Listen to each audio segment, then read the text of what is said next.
Assalamualaikum warahmatullahi wabarakatuh. Innal hamdalillah nahmaduhu wa nasta'inuhu wa nastaghfiruh wa na'udzu billahi min syururi anfusina wa min sayyiati a'malina. May yahdihillahu fala mudhillalah wa may yudlil fala hadiyalah.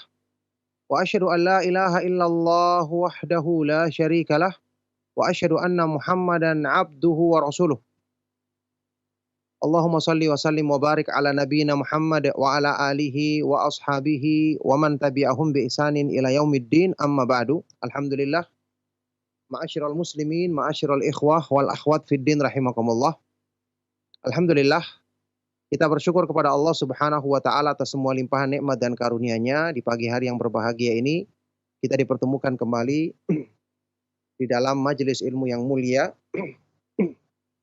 ya, dengan lanjutan pembahasan kajian yang sangat bermanfaat yang berasal dari kitab besar yang ditulis oleh Imam Abu Abdullah Syamsuddin Ibnu Qayyim al-Jauziyah rahimahullah taala, kitab Miftahu Daris Sa'adah wa Mansyuru Walayati Ahlil Ilmi wal Iradah, dengan pembahasan yang atau subjudul yang berjudul yang temanya adalah al-ilmu fadluhu wa syarafuhu, ilmu, keutamaan dan kemuliaannya. Jadi itu pembahasannya adalah segi-segi keutamaan dan kemuliaan ilmu yang dibawakan oleh Imam Ibnu Qayyim rahimahullah taala dalam kitab beliau yang sangat bermanfaat ini. Kita saat ini melanjutkan pembahasan yang sudah kita kaji di pertemuan sebelumnya, sudah sampai di keutamaan ilmu yang ke-37 tentang sebuah hadis yang panjang dari Rasulullah Shallallahu alaihi wasallam ya. Sampai di ucapan beliau, wa innal ulama awarathatul anbiya, dan sesungguhnya orang-orang yang berilmu adalah pewaris para nabi. Jadi orang yang belajar agama itu berarti dia mempelajari atau mengambil warisan dari hamba-hamba Allah yang terbaik, yaitu para nabi dan para rasul alaihi wassalatu wassalam. Ya. Karena para nabi tidak mewariskan harta, tidak mewariskan uang emas, tidak juga perak. Maka orang-orang yang berilmu, mereka inilah yang paling dekat hubungannya dan kemuliaannya dengan para nabi dan para rasul alaihi wassalatu wassalam. Sebenarnya cukup dengan ucapan Rasulullah SAW ini sudah menjadi motivasi besar bagi kaum muslimin untuk berlomba-lomba dalam menuntut ilmu, karena keutamaannya sangat besar. Bayangkan menempati kedudukan setelah para nabi dan para rasul. Karena dikatakan ahli waris, pewaris, pasti orang yang paling dekat hubungannya dengan orang yang diwarisi. Ya, dalam ilmu tentang faraid kita tahu yang namanya ahli waris. Kalau yang meninggal itu seorang ayah, maka anaknya mewarisinya, termasuk istrinya mewarisinya, dan anggota keluarga yang lain. Jadi yang terdekat hubungannya dengan dia. Maka ini keutamaan. Bahkan yang terakhir kita sebutkan kemarin, ya, orang-orang yang berilmu di kalangan manusia, mereka inilah yang paling pantas disebut sebagai wali-wali Allah Subhanahu wa taala. Yang paling terdekat dengan Allah Subhanahu wa taala, yang paling bertakwa, karena mereka mestinya atau harusnya yang mengikuti akhlak para nabi dan para rasul alaihi wassalatu wassalam. Makanya di penjelasan yang terakhir kemarin telah kita nukilkan Ibnu Qayyim rahimahullah taala ketika menafsirkan hadis kursi tentang wali Allah yang terkenal, man ada li waliyan faqad adantuhu bil muharabah, barang siapa yang memusuhi waliku, kekasihku, kata Allah, maka sungguh aku telah menyatakan peperangan kepadanya. Ini hadis sahih riwayat Imam Bukhari. Ma'asyiral muslimin, para pemerhati Roja TV dan Radio Roja dimanapun antum berada, juga para pendengar setia Radio Roja Kendari di frekuensi 95.1 FM rahimakumullah. Ya, saya meralat apa yang tadi saya sebutkan, bahwa saat ini yang benar kita ada di pembahasan segi yang ke-52 ya. Ada yang mengingatkan kepada saya tadi, segi yang ke-52 tentang keutamaan ilmu, yaitu at-tamayyuz bil ilmi, ya, keistimewaan yang Allah berikan kepada manusia itu dengan ilmu. Maksudnya kita sudah bahas di pertemuan yang lalu, sebagaimana yang disebutkan di dalam Al-Qur'an di surat Al-Anfal ayat ke-22, a'udzubillahi minasyaitonir rajim. Inna syarrad dawabi 'indallahi summul bukmul ladzina la ya'qilun. Sesungguhnya seburuk-buruk binatang melata di sisi Allah adalah orang-orang yang summun, bukmun, orang-orang yang tuli, bisu, yang mereka tidak bisa memahami. Binatang ternak diberikan kemampuan untuk mendengar, bisa melihat, tapi tidak punya pemahaman agama. Manusia diistimewakan oleh Allah Subhanahu wa taala karena punya kemampuan untuk bisa memahami agama, yakni menggunakan pendengarannya, penglihatannya untuk diisi dengan ilmu. Oleh karena itu, orang-orang yang tidak mengisi anggota tubuhnya ini dengan mempelajari ilmu agama, dia seperti binatang ternak, bahkan lebih sesat. Itulah yang Allah Subhanahu wa taala sebutkan dalam Al-Qur'an, ulaika kal an'ami balhum adhal. Mereka itu adalah seperti binatang-binatang ternak, bahkan mereka lebih sesat lagi. Ya, kemarin mungkin sudah pernah kita baca juga, ini berhubungan dengan apa yang pernah kita terangkan dari salah satu segi keutamaan ilmu yang kita baca di kitab ini. Penghuni neraka itu ketika mereka telah masuk ke dalam neraka di akhirat nanti, naudzubillahi min dzalik, mereka menyesali dulu karena di dunia tidak memanfaatkan pendengaran, penglihatan dan hati mereka untuk belajar agama. Wa qalu law kunna nasma'u aw naqilu ma kunna fi ashabis sa'ir. Dan mereka berkata, ya, seandainya dulu kami mau law kunna nasma'u, mendengarkan, yakni mendengarkan pelajaran agama, mendengarkan nasihat di dalam Al-Qur'an dan hadis-hadis yang sahih, atau mau memahaminya, maka mestinya sekarang kami tidak menjadi penghuni neraka yang menyala-nyala. Jadi inilah manusia itu diistimewakan ketika dia belajar agama. Karena Allah menciptakan pendengaran, penglihatan, dan hati untuk diisi dengan ilmu. Inna sam'a wal basara wal fu'ada kullu ulaika kana anhu mas'ula. Sesungguhnya pendengaran, penglihatan, dan hati manusia, ketiganya nanti, semuanya nanti akan dimintai pertanggungjawaban di hadapan Allah Subhanahu wa ta'ala. Oleh karena itu, hanya orang-orang yang mau mempelajari agama berarti memanfaatkan nikmat yang Allah berikan kepadanya, diberikan pendengaran untuk mendengarkan nasihat dari petunjuk Allah, penglihatan untuk membaca ayat-ayat Allah, dan hati untuk memahami dan merenungkan petunjuknya. Inilah yang benar-benar akan diberikan keistimewaan di dunia dan di akhirat nanti. Baik, saya akan lanjutkan di sini pembahasan yang disampaikan oleh Imam Ibnu Qayyim rahimahullah taala di segi keutamaan ilmu yang ke-52. Kata beliau, wasam'u yuradu bihi idrakus saut wa yuradu bihi fahmul ma'na wa yuradu bihi al-qabulu wal ijabah. Di dalam bahasa Arab itu kata-kata as-sam', kalau dalam bahasa Indonesia memang terjemahannya as-sam' itu mendengar. Ya, as-sam'u, sami'a yasma'u, artinya mendengar.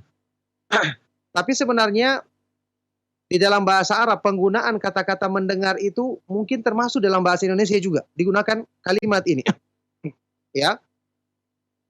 Bukan cuma menggunakan panca indera pendengaran atau telinga kita untuk mencapai suara. Ada makna yang lebih daripada itu. Contohnya misalnya kita berkata kepada teman kita, nanti kalau dia bicara jangan kau dengarkan. Bukan berarti kita tutup telinga kan? Maksudnya tidak usah digubris ucapannya begitu kan? Tidak usah dihiraukan apa yang dikatakannya.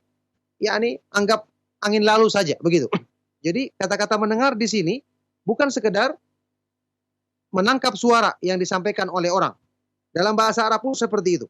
Jadi misalnya kalau kita baca ayat Al-Qur'an, ya, di surat Al-Anfal ayat ke-23. Walau alimallahu fihim khairan la asma'ahum. Seandainya Allah menghendaki, Allah mengetahui ada kebaikan pada diri mereka, orang-orang munafik. Seandainya Allah mengetahui ada kebaikan pada diri mereka, maka niscaya Allah mudahkan mereka untuk mendengarkan. Sekarang orang-orang munafik bisa mendengar apa tidak? Bisa. Punya pendengaran. Mereka juga orang Arab, bisa paham bahasa Arab, iya kan? Ketika Rasulullah SAW menyampaikan Al-Quran, mereka paham, mereka dengar apa tidak? Dengar. Tahu artinya, tahu juga artinya. Tapi karena mereka tidak bisa mengambil dengan hatinya, akhirnya mereka dikatakan tidak mendengar. Makanya orang-orang munafik disebut di awal surat Al-Baqarah bagaimana? Summun, bukmun, umyun, fahum la yarji'un. Mereka adalah orang-orang yang tuli, bisu, dan buta. Kira-kira mereka kalau untuk pengertian secara zahir, apakah benar-benar tuli? Kan tidak. Bisa mendengar toh. Punya mata juga untuk melihat, tidak buta matanya. Lidahnya juga bisa berbicara. Tapi kenapa mereka disebutkan sebagai orang-orang yang cacat?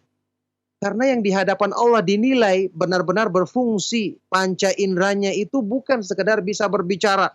Kalau bicaranya bicara yang tidak benar, bicaranya bicara yang kotor, bicaranya hal-hal yang bertentangan dengan petunjuk Allah dan Rasulnya, maka ini dianggap bisu di hadapan Allah Subhanahu wa taala, ya. Makanya kata sebagian dari para ulama salaf, orang yang berbicara dengan batil, membicarakan hal-hal yang tidak benar, itu sama dengan syaitan yang sedang bercakap-cakap. Sebaliknya orang yang diam, tidak mau mengucapkan kebenaran, itu sama dengan syaitan yang bisu. Dua-duanya salah kalau tidak diisi dengan kebaikan dan kebenaran. Nah, kata Ibnu Qayyim di sini, ya, as-sam'u pendengaran atau mendengar terkadang dimaksudkan dalam bahasa Arab adalah idrakus saut, bisa menjangkau suara, menangkap suara, begitu. Bisa juga yuradu bihi fahmul makna. Yuradu bihi fahmul makna. Ya, memahami makna. Memahami makna. Kalau ada yang mengatakan sama kita, makanya kalau kamu belajar dengarkan baik-baik. Bukan berarti dia tidak mendengarkan, tapi dia mendengarkan tanpa berusaha memahaminya. Tidak menggunakan pikirannya atau tidak menggunakan hati untuk memahaminya. Di sini makna mendengar lebih daripada sekedar menangkap fahmul makna, memahami makna. Begitu.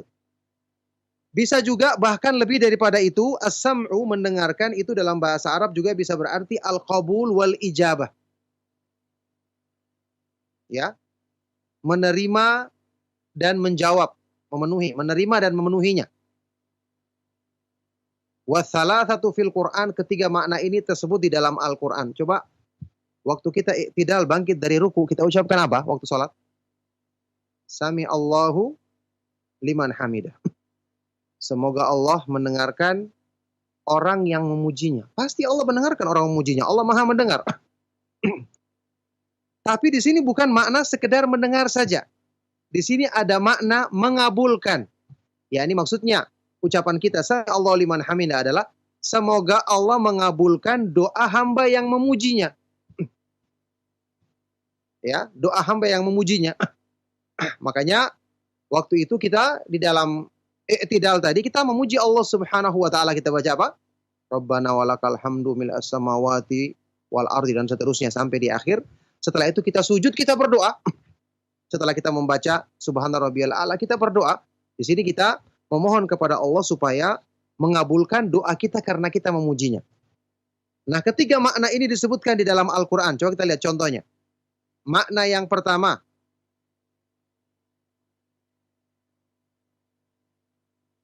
yaitu menjangkau suara, mendengarkan suara.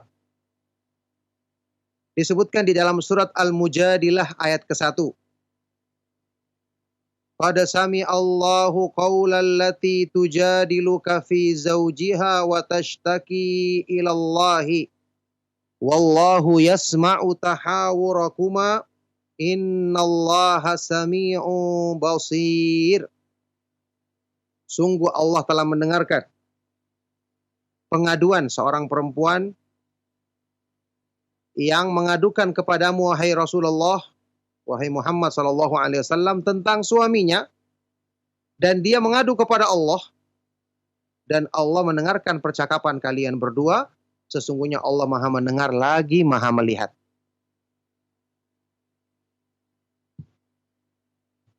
Wa hadza asrahu ma yakunu fi itsbati sifati sam'. Ayat ini sangat tegas menunjukkan Allah Subhanahu wa taala memiliki sifat Maha mendengar. Dari atas langit ketujuh Allah Subhanahu wa taala mendengarkan pembicaraan perempuan ini ketika mengadu kepada Rasulullah sallallahu alaihi wasallam tentang suaminya. Wa dzakarul madhi wal mudhari wasmal fa'il sami'a wa yasma'u wa huwa sami' wa huwa sami'. Dan Allah menyebutkan di ayat ini kalimat ini dalam 3 bentuk. Ada fi'il madhi, kata kerja yang menunjukkan lampau, yaitu sami'a. Ada fi'il mudhari yang menunjukkan sedang berlangsung, yasma'u. Ada juga ismul fa'il, yaitu sami', maha mendengar. Walahus sam'u, Allah maha memiliki pendengaran. Makanya Allah subhanahu wa ta'ala maha sempurna pendengarannya, padahal dia maha tinggi di atas langit ke-7, di atas arsy-Nya. Oleh karena itu Aisyah radhiyallahu ta'ala anha dalam hadis yang sahih, dalam Sahih Bukhari, juga diriwayatkan oleh Imam Ahmad dan yang lainnya dengan sanad yang sahih. Aisyah radhiyallahu ta'ala anha mengomentari ayat ini, beliau berkata, Alhamdulillahilladzi wasi'a sam'uhul aswat. Segala puji bagi Allah yang pendengarannya meliputi semua suara. Laqad ja'atil mujadilatu tashku ila Rasulillah sallallahu alaihi wasallam wa ana fi janibil bait. Sungguh perempuan yang mengadukan masalahnya ini datang kepada Rasulullah sallallahu alaihi wasallam, mengadu kepada Rasulullah sallallahu alaihi wasallam, dan aku ada di sudut rumah, di pojok rumah. Wa innahu la yakhfa alayya ba'du kalamiha. Dan sungguh sebagian dari ucapannya kurang jelas aku dengarkan. Yakni Aisyah di rumahnya yang kecil, di pojok rumah, perempuan ini berbicara di balik tabir kepada Rasulullah SAW. Aisyah saja ada sebagian yang tidak dengar, tapi Allah Subhanahu wa Ta'ala yang Maha Tinggi dengar semua dengan jelas, karena pendengaran Allah maha sempurna, kan begitu. Aisyah mengatakan, saya saja yang dekat, saya tidak dengarkan dengan baik semua, ada yang samar. Tapi Allah Subhanahu wa Ta'ala pendengarannya maha sempurna sehingga bisa mendengarkan ucapan perempuan tersebut dan semua jelas bagi Allah. Ini menunjukkan kepada kita tentang maha sempurnanya sifat pendengaran Allah Subhanahu wa Ta'ala. Fa'anzalallah, maka Allah Subhanahu wa Ta'ala ketika itu menurunkan firman-Nya di surat Al-Mujadilah ayat yang pertama tadi. Jadi ini contoh sami'a artinya menjangkau suara. Dan Allah Subhanahu wa Ta'ala tentu sifatnya maha sempurna, tidak sama dengan sifat makhluk. Allah Subhanahu wa Ta'ala berfirman, laisa kamitslihi syai'un wa huwas samiul basir. Allah Subhanahu wa Ta'ala tidak ada satu makhluk pun yang serupa dengannya, dan dia maha mendengar lagi maha melihat. Baik. Jadi ini contoh ya.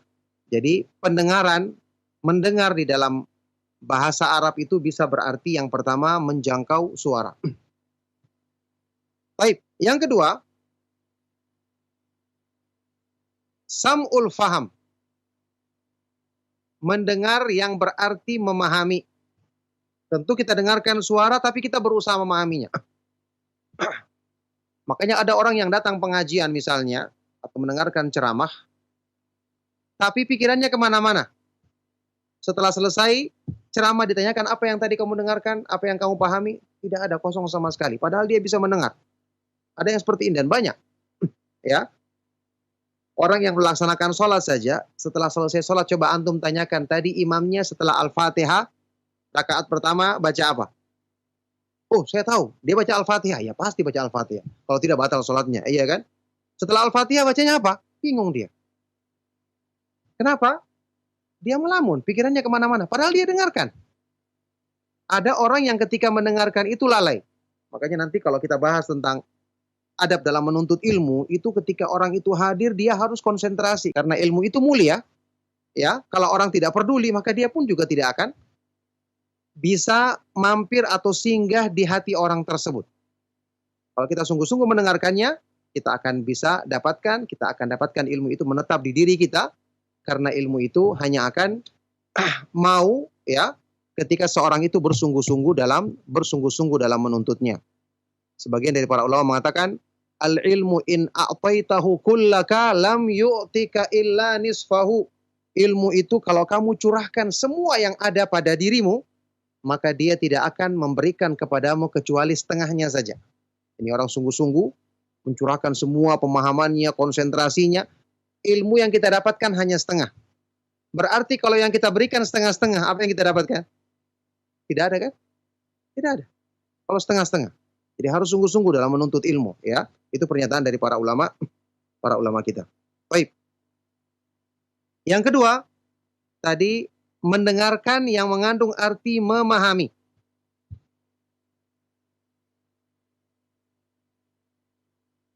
Contohnya, kaqaulihi, firman Allah di surat Al-Anfal tadi, ayat ke-23.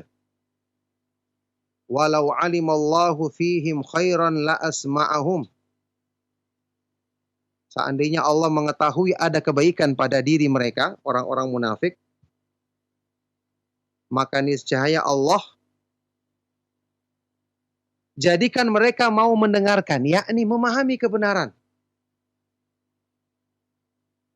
Arti ayat ini, la afhamahum, Allah jadikan mereka mau memahami, bukan cuma sekedar mendengar. Jadi antum perhatikan di sini, ayat ini itu pelajaran penting bagi kita. Tidak semua orang itu yang mendengarkan paham. Orang-orang munafik di zamannya Rasulullah SAW, orang Arab asli, iya kan? Paham bahasa Arab. Kita masih belajar nahwu shorof.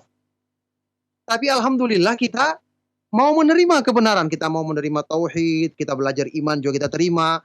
Ada hadis Rasulullah SAW yang memerintahkan seperti ini, kita berusaha untuk mengikutinya. Alhamdulillah. Padahal kita tidak begitu paham bahasa Arab. Tapi mereka bisa mendengar dan bisa paham, tapi dihalangi untuk menerima kebenaran. Makanya ini kita syukuri. Ya, dengan segala kekurangan yang ada pada diri kita, Allah Subhanahu wa taala berikan hidayah di hati kita untuk mudah menerima kebenaran. Oleh karena itu kita manfaatkan hidayah ini sebaik-baiknya untuk lebih semangat mempelajari agamanya, karena semakin banyak kita pelajari berarti semakin banyak kebaikan yang kita kumpulkan dalam diri kita. Baik. Kelanjutan ayat ini masih Al-Anfal ayat ke-23 tadi, walau asma'ahum latawallaw wa hum mu'ridun. Seandainya Allah perdengarkan kepada mereka, mereka akan berpaling, mereka akan menolaknya, dan mereka berpaling dari kebenaran. Berpaling dari kebenaran. Orang-orang munafik hidup di zamannya Rasulullah SAW. Ya, kita ketahui. Ketika itu, kira-kira nasihat siapa yang mereka dengarkan? Siapa yang menyampaikan nasihat di depan mereka di hadapan ketika para sahabat di zamannya para sahabat? Pasti Rasulullah SAW. Bayangkan para sahabat menjadi generasi yang terbaik karena pendidik mereka adalah Rasulullah SAW. Ya, kita pun kalau seandainya kita boleh berangan-angan, ya kita tentu menginginkan hidup di zaman mereka, generasi yang terbaik. Tapi kita juga harus ingat di zaman mereka ada orang-orang munafik. Yang Rasulullah SAW menasihati mereka, mendakwai mereka, tapi hati mereka tertutup. Na'udzubillah min dzalik. Ya, ini adalah perbedaan dua keadaan manusia yang sangat bertolak belakang, yang sangat jauh. Para sahabat menjadi generasi yang terbaik, tidak ada yang lebih baik daripada mereka. Alasannya apa? Karena Al-Quran turun, dibacakan langsung di hadapan mereka oleh Rasulullah SAW dengan penyampaian nasihat yang sangat indah. Tapi kita ingat orang munafik juga ada, mendengarkan juga nasihat yang sama. Permasalahannya ada di hati yang tertutup. Orang-orang munafik itu hatinya tertutup. Karena mereka tidak mau membuka hatinya untuk memahami petunjuk Allah. Inilah keutamaannya ilmu. Ilmu itu membuka segala kebaikan pada diri kita. Orang-orang munafik, Al-Quran yang mereka tahu makna bahasa Arab, tidak mau terketuk hatinya. Makanya Allah Subhanahu wa taala menyebutkan di dalam surat Muhammad sallallahu alaihi wasallam tentang orang-orang munafik, ya. Afala yatadabbaruna al-Qur'ana am ala qulubin aqfaluha. Apakah mereka tidak mau merenungkan makna Al-Qur'an atau memang hati-hati mereka yang telah tertutup, terkunci mati? Na'udzubillahi min dzalik. Jadi ini menjadikan orang-orang yang beriman itu bersyukur. Ya, bersyukur. Kita jauh dari masanya Rasulullah SAW, tapi alhamdulillah kita kenal manhaj salaf, akhirnya kita bisa belajar Al-Qur'an, kita bisa pahami maknanya yang benar, kita bisa baca hadis-hadis Rasulullah SAW, kita bisa mendengarkan penjelasan para ulama yang mudah-mudahan ini menjadikan kita bisa menampung rahmat Allah Subhanahu wa taala, menjadi sebab kita bisa menampung rahmat Allah Subhanahu wa taala untuk kebaikan dunia dan akhirat kita. Baik. Kata Ibnu Qayyim, kenapa mereka berpaling? Lima fi qulubihim minal kibri wal i'radi an qabulil haqqi.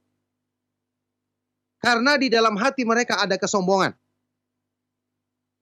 dan selalu berpaling dari menerima kebenaran. Karena di dalam hati mereka ada kesombongan dan selalu berpaling dari menerima kebenaran. Permasalahan di hati yang tertutup. Oleh karena itu kita ingatkan kepada kaum muslimin. Ingat, kalau datang kebenaran, ada ayat Al-Quran, ada hadis yang sahih. Kita sudah tahu maknanya. Meskipun itu berat, jangan ditolak dengan hati kita. Berdoa kepada Allah supaya Allah mudahkan kita menerimanya. Karena kalau kita sudah tutup hati kita, maka selama-lamanya dia akan tertutup untuk menerima kebenaran. Na'udzubillah min dzalik. Orang itu ketika berpaling, dimulai dari ya, Allah jadikan hatinya tertutup, akhirnya dia susah menerima kebenaran. Ingat firman Allah Subhanahu wa taala dalam Al-Qur'an, "Falamma zagu azagallahu qulubahum." Ketika mereka berpaling, maka Allah jadikan hati mereka sekalian berpaling. Na'udzubillah min dzalik. Jadi kalaupun belum bisa kita amalkan, kita berdoa kepada Allah, ya Allah mudahkanlah aku menerima kebenaran, mudahkanlah aku bisa mengamalkannya. Ya Allah, saya banyak kekurangan, jadikanlah kesempurnaan untuk menutupi segala kekurangan-kekuranganku agar aku bisa menerima petunjukmu dengan sempurna. Itu cara agar kita membuka hati kita, insya Allah setelah masuk kebaikan dalam hati kita, anggota badan kita pun mudah untuk mengamalkannya. Kata Ibnu Qayyim, fafihim afatan. Oleh karena itu di dalam diri orang munafik ini ada dua penyakit.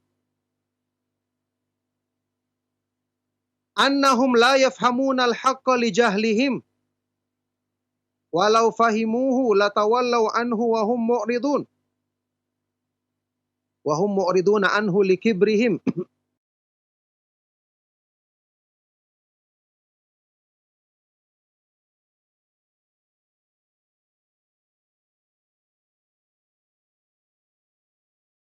Wa hadza ghayatu an-naqsi wal 'aib.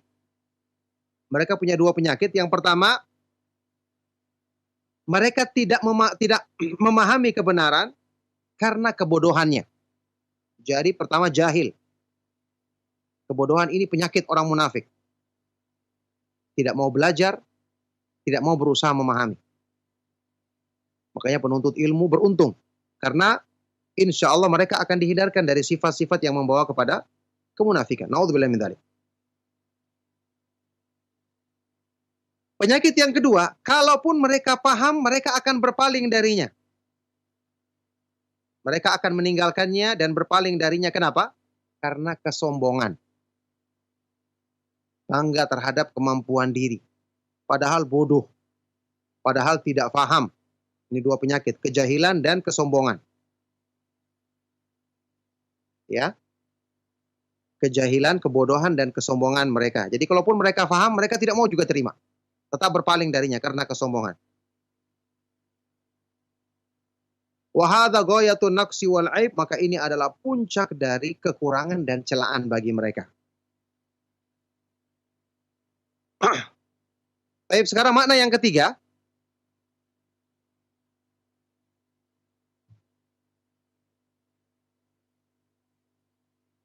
Sam'ul qabuli wal ijabah. Mendengar yang mengandung arti menerima dan memenuhi. Menerima dan mengikuti. Ya. Ini seperti yang disebutkan dalam firman Allah Subhanahu wa taala surat At-Taubah ayat ke-47. Jadi pengertian yang ketiga, mendengar dalam artian menerima dan memenuhinya. Surat At-Taubah ayat ke-47. Lau kharaju fikum ma zadukum illa khabalau wala awda'u khilalakum yabghunakumul fitnata wa fikum samma'una lahum. Kalau mereka orang-orang munafik itu keluar bersama kalian, tidak menambah kecuali kekacauan. Kerusakan. Dan mereka akan membuat kekacauan di tengah-tengah kalian. Mereka itu menghendaki fitnah dan di antara kalian ada sama'una lahum, para pendengar-pendengar untuk mereka, yakni orang-orang yang selalu menerima ucapan mereka, orang-orang munafik ini. At-Taubah ayat 47. Ay qabiluna mustajibuna, yaitu orang-orang yang suka mendengarkan dan mengikuti apa yang dikatakan oleh orang-orang munafik. Wa minhu qauluhu ta'ala di ayat yang lain surat Al-Maidah ayat ke-41. Samma'una lil kadzib. Orang-orang munafik ini selalu mendengarkan kedustaan. Maksudnya mendengarkan di sini qabiluna, menerima dan mengikuti orang-orang yang berdusta. Kata Ibnu Qayyim, wa minhu qaulul musalli. Ini juga termasuk yang saya contohkan tadi. Termasuk makna ini adalah ucapan orang yang sholat ketika bangkit dari ruku. Sami Allahu liman hamidah. Semoga Allah mendengarkan orang yang memujinya. Ai ajaballahu hamda man hamidahu wa du'a man da'ahu. Artinya semoga Allah mengijabai, mengabulkan pujian hamba yang memujinya dan doa hamba yang berdoa kepadanya.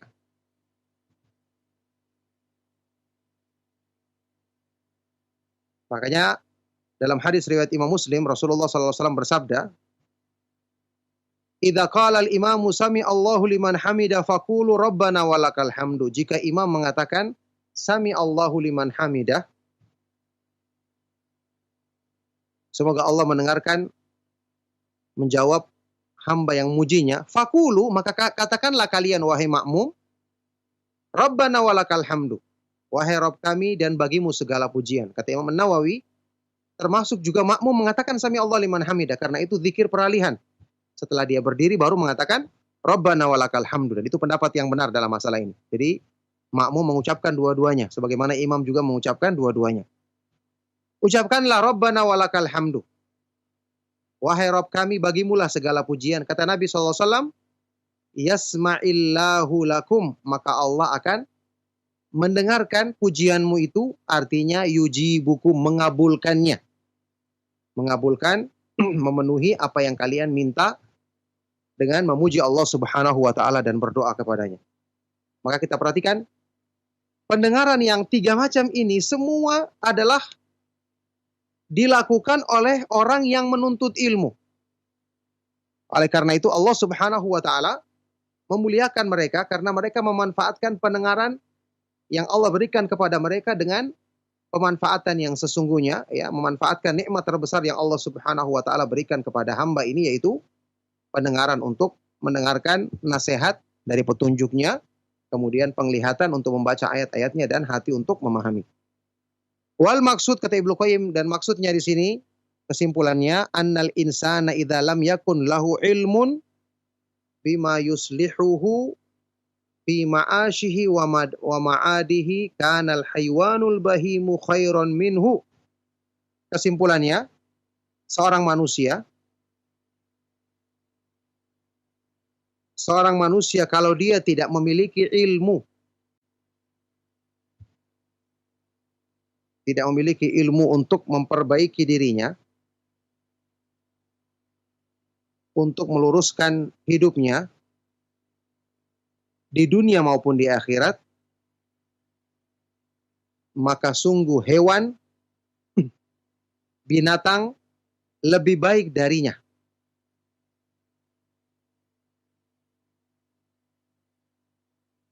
Kenapa? Karena binatang tidak dituntut di akhirat nanti. Lisalamatihi fil ma'ad, karena binatang nanti akan selamat di akhirat nanti dari hal-hal yang membinasakannya. Dan ini tentu tidak berlaku bagi manusia yang jahil.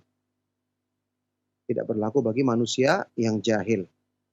Tadi kita nukilkan firman Allah di surat Al-Mulk, ya, tentang ucapannya orang-orang penghuni neraka yang mereka mengatakan, "Lau kunna nasma'u au na'qilu." Seandainya waktu di dunia kami mau mendengarkan, kami mau memahami ilmu.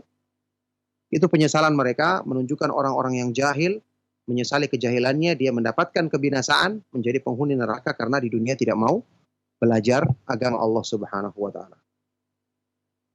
Alhamdulillah selesai pembahasan di segi yang ke 52 ya. Insyaallah cukup sampai di sini pembahasan kita. Kita dengarkan pertanyaan dari para pemirsa Roja TV, juga pendengar Radio Roja, termasuk para pendengar setia Radio Roja Kendari. Barakallahu fikum. Saya persilakan. Tafadhol. Nah, Ustaz, jazakallah khairan Ustaz, barakallahu fik atas materi yang telah disampaikan di kesempatan pagi hari ini. Dan ikhwatal Islam azani Allah wa iyyakum, untuk berikutnya kami buka sesi interaktif soal jawab. Dan bagi Anda yang bertanya secara langsung, Anda bisa menghubungi kami. Halo, assalamualaikum warahmatullahi wabarakatuh. Waalaikumsalam warahmatullahi wabarakatuh. Dengan siapa Bapak dan berada di mana? Dengan keadaan dari Cianjur. Ya, keadaan dari Cianjur ya? Iya. Silakan Pak. Assalamualaikum Pak Ustadz. Waalaikumsalam. Saya ingin bertanya tentang hukum menghadiahkan pahala kepada orang yang sudah meninggal Pak Ustadz.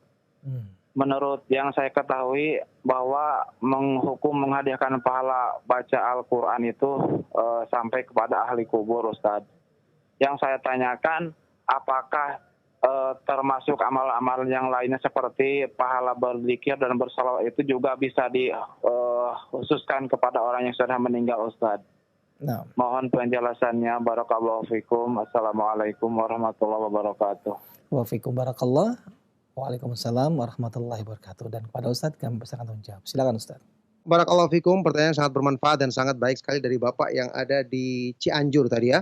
Semoga Allah Subhanahu wa taala senantiasa melimpahkan kebaikan kepada beliau dan keluarganya dan juga untuk kita semua. Jadi hukum menghadiahkan pahala bacaan Al-Qur'an kepada orang yang sudah meninggal ya, Bapak.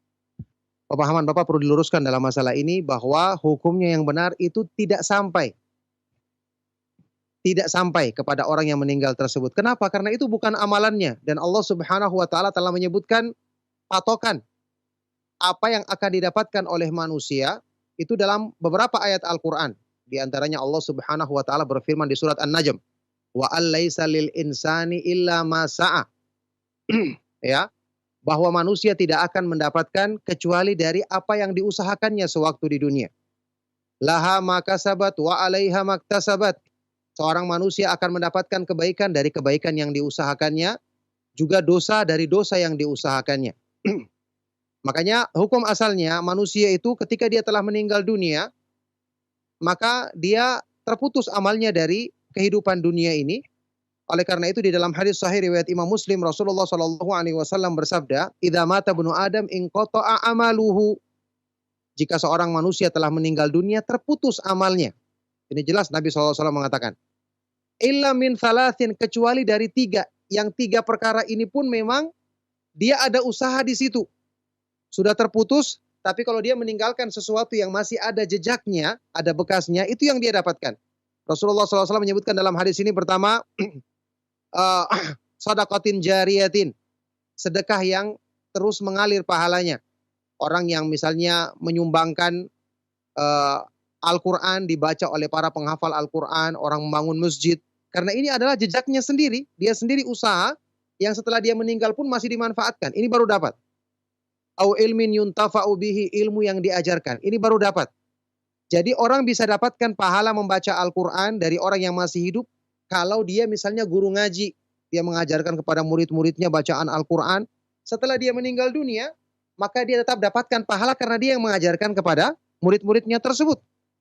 Ya, kata Rasulullah SAW dalam hadis riwayat Imam Muslim, "Man dalla ala khairin falahu mithlu ajri fa'ilihi." Barang siapa yang mengajarkan atau menunjukkan kebaikan kepada manusia, maka dia akan dapatkan pahala seperti orang yang mengamalkannya. Itu juga hadis sahih riwayat Imam Muslim. Yang ketiga, awaladin salihin yad'u lahu, anak yang soleh yang selalu mendoakan kebaikan kepada orang tuanya. Karena anak yang soleh ini termasuk usaha dari orang tuanya. Jadi yang berhubungan dengan usaha manusia itulah yang akan mendapatkan pahala. Itu makna firman Allah Subhanahu wa taala di surat Yasin. Wa naktubu ma qaddamu wa atharahum. Dan kami akan tuliskan bagi manusia apa yang mereka kerjakan di muka bumi dan jejak-jejak yang mereka tinggalkan. Makanya Imam Syafi'i rahimahullah ta'ala yang banyak dijadikan sebagai sandaran ucapannya dalam masalah ini, katanya mazhab Syafi'i membolehkan sampai, Imam Syafi'i tidak pernah berpendapat demikian. Disebutkan di dalam tafsir Ibnu Katsir di ayat saya tadi bacakan di surat An-Najm, wa allaisa lil insani illa ma sa'a, manusia tidak akan mendapatkan balasan apapun kecuali dari apa yang pernah diusahakannya di dunia. Kata Imam Ibnu Katsir menukil ucapan Imam Syafi'i. Imam Syafi'i mengatakan bahwasanya pahala yang dihadiahkan kepada mayit tidak akan sampai kecuali kalau mayit tersebut pernah mengajarkan yang kemudian diamalkan oleh orang-orang yang pernah mendapatkan pengajaran darinya. Kalau bukan diajari ajarannya maka tidak akan sampai kepadanya, baik itu pahala bacaan Al-Quran, pahala berzikir, pahala sholat, atau yang lainnya. Nah, barakallahu fikum. Nah Ustaz, Wafiq Barakallah, Jazakallah khairan atas jawaban yang sampaikan Ustaz. Demikian untuk jawaban dari Bapak yang tadi bertanya. Ikhwatul Islam azani Allah wa iyyakum, masih kami buka sesi interaktif soal jawab bagi Anda yang ingin bertanya. Assalamualaikum Pak Ustadz. Waalaikumsalam warahmatullahi wabarakatuh. Dengan siapa dan berada di mana? Ibu Jul di Tangerang Pak Ustadz. Ya silakan. Maaf bertanya Pak Ustadz. Jadi ngelanjutin pertanyaan yang terdahulu Pak Ustadz. Karena orang tua saya kan sudah meninggal hampir 1 tahun Pak Ustadz. Kita kan merasa banyak kekurangan selagi hidupnya. Terus apa yang bisa kita perbuat? Di samping kita kan berdoa Pak Ustadz, mendoakan kan doa anak yang soleh kan termasuk yang janji 3 Allah. Jadi Pak Ustadz ya. Baik Ibu, mohon maaf, coba agak dikecilkan terlebih dahulu suara televisinya. Kan kalau meninggal anak Adam putus segala amal ibadah, kecuali 3 perkara: doa anak yang soleh, ilmu yang bermanfaat, sedekah jariyah. Ilmu yang bermanfaat itu Ustaz gini, kan dia pernah ngajarin kita, kamu harus begini, kata orang tua kita kan. Terus kita jalani itu termasuk ilmu yang bermanfaat nggak Pak Ustaz? Baik, terima kasih Ibu atas pertanyaannya. Cukup. Terima kasih banyak Pak Ustaz. Assalamualaikum warahmatullahi wabarakatuh. Waalaikumsalam warahmatullahi wabarakatuh. Baik, kita persilakan kepada Ustaz untuk menjawab. Silakan Ustaz. Ya, jawabannya ketika dia mengajarkan dan menasihati anaknya dan anaknya mengikuti, maka itu termasuk ilmu yang bermanfaat. Kemudian, apa yang bisa dilakukan oleh sang anak saat ini? Banyak berbuat kebaikan. Di samping dia banyak mendoakan kebaikan untuk ibunya, dia banyak berbuat baik. Ya, banyak berbuat baik karena yang dimaksud dengan hadis yang saya bacakan tadi dalam hadis riwayat Imam Muslim, tadi ibu mengatakan termasuk doa anak yang soleh. Ini salah terjemahan. Rasulullah SAW tidak mengatakan doanya anak yang soleh. Rasulullah SAW mengatakan waladin soleh. Anak soleh itu sendiri yang akan sampai pahalanya kepada orang tuanya. Ini pengertian yang benar dari hadis tadi, bukan doa. Rasulullah tidak mengatakan doanya anak yang soleh. Rasulullah SAW mengatakan anak soleh yang selalu mendoakan orang tuanya. Jadi anak solehnya sendiri yang sampai pahalanya kepada orang tuanya. Ini makna yang diterangkan oleh Syekh Al-Albani rahimahullah ta'ala, dan beliau mengambil dalil dengan riwayat lain atau hadis lain dalam Musnad Imam Ahmad, Sunan At-Tirmidzi dengan sanad yang dikatakan beliau hadisnya hasan. Rasulullah SAW pernah menyebutkan, beliau pernah bersabda, inna atyaba ma akala rajulu min kasbihi wa inna waladahu min kasbihi. Sesungguhnya anak seseorang itu adalah termasuk usahanya. Jadi anak termasuk usaha orang tuanya. Berarti amal yang dilakukan oleh anaknya kebaikannya sampai kepada orang tuanya. Oleh karena itu perbanyak amal kebaikan, insya Allah itu akan sampai kepada orang tuanya. Apalagi orang tuanya yang mengajarkan kebaikan kepadanya, maka sampainya dari 2 sisi, ilmu yang bermanfaat juga dari anak itu sendiri. Kemudian tentu dalam Islam juga kita dianjurkan ya berbuat baik kepada orang-orang yang dulu pernah dekat dengan orang tua kita, sahabat-sahabatnya. Tetap kita menyambung kebaikan karena orang tua kita dulu selalu berbuat baik kepada mereka, maka kita lanjutkan. Kalau orang tua kita misalnya selalu melakukan kebaikan-kebaikan, maka kita tetap hidupkan kebaikan-kebaikan tersebut yang tentu sesuai dengan petunjuk Allah Subhanahu wa taala dan petunjuk Rasulnya Shallallahu alaihi wasallam. Nah, Ustaz, jazakallah khairan Ustaz, barakallahu fiik atas jawabannya telah disampaikan Ustaz. Di Ikhwatul Islam azani Allah wa iyyakum. Masih kita anggap pertanyaan berikutnya melalui telepon. Assalamualaikum. Waalaikumsalam warahmatullahi wabarakatuh. Dengan siapa Ibu dan berada di mana? Dengan hamba Allah di Jakarta Timur. Ya, silakan Ibu. Gini Ustaz, ayah saya kan sudah meninggal. Waktu beliau masih ada itu sangat suka sekali bersilaturahmi dengan kerabat dan saudara semuanya, Ustaz. Terus saya juga pernah dipesan seperti itu. Tapi saya ingin menyambung atau mengikuti jejak beliau. Qadarullah, kok sangat sulit Pak Ustadz. Saya sudah berusaha semaksimal mungkin. Mungkin karena keterbatasan saya tidak bisa melihat.